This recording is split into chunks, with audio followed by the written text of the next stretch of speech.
Donc tout d'abord, on cherche le PGCD en utilisant l'algorithme d'Euclide. Donc on va avoir trois colonnes A, B et R. On commence par 559, puis 325, et on va calculer les restes successifs. Donc 559, 325, le premier reste, dites-moi, vous avez trouvé. Voilà.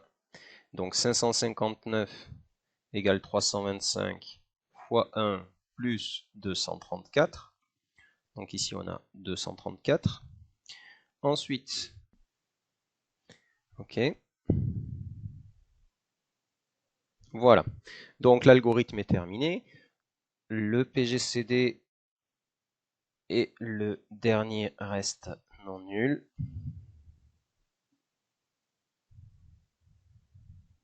Donc PGCD entre 325 et 559 égale 13. On y va. Donc maintenant, on cherche U et V. D'accord ? Donc on ne va pas dire qu'on fait l'algorithme d'Euclide étendu, on va simplement le pratiquer.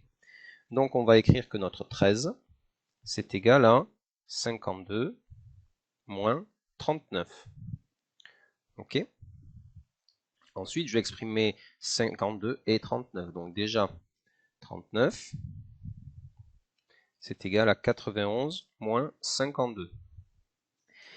Donc, de deux choses l'une. Soit je vais remplacer dans mes expressions au fur et à mesure et faire plein de parenthèses, d'accord ? Soit je vais essayer de faire disparaître petit à petit les restes qui sont dans cette colonne dans mon expression, toujours en partant de 13 égales, d'accord ? Ce qui me permettra en fait de travailler de proche en proche et d'être capable de chaque fois trouver 13 avec une combinaison linéaire.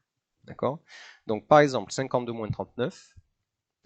Donc on y va. Donc mon 13, c'est 52 moins 39, c'est-à-dire 52 moins 91 moins 52, c'est-à-dire ça fait 52 fois 2 moins 91. Vous voyez là, le 13, je suis déjà en train de l'exprimer en fonction des deux du haut là, ici. Ok ?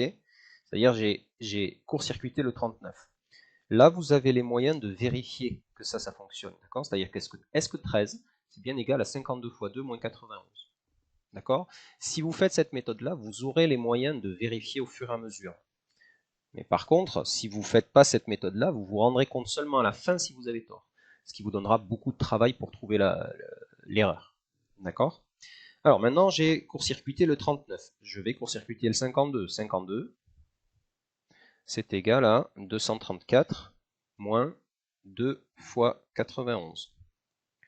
Ok, donc mon 13, c'est égal à 52, c'est 234 moins 2 fois 91, fois 2 moins 91. C'est-à-dire, je repars de là. Hein.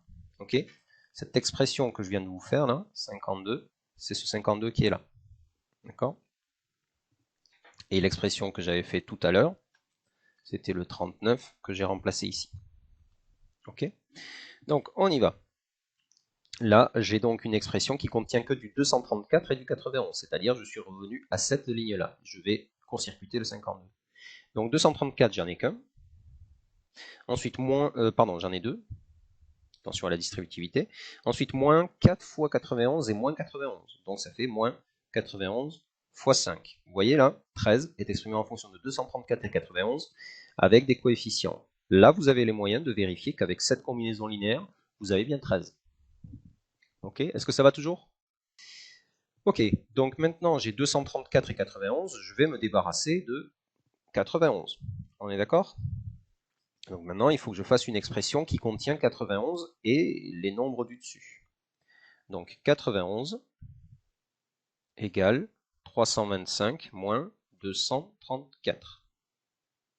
D'accord? Et ce 91 égale 325 moins 234, je vais m'en servir pour le faire disparaître ici. D'accord? Donc 13 égale 234 fois 2 moins 325 moins 234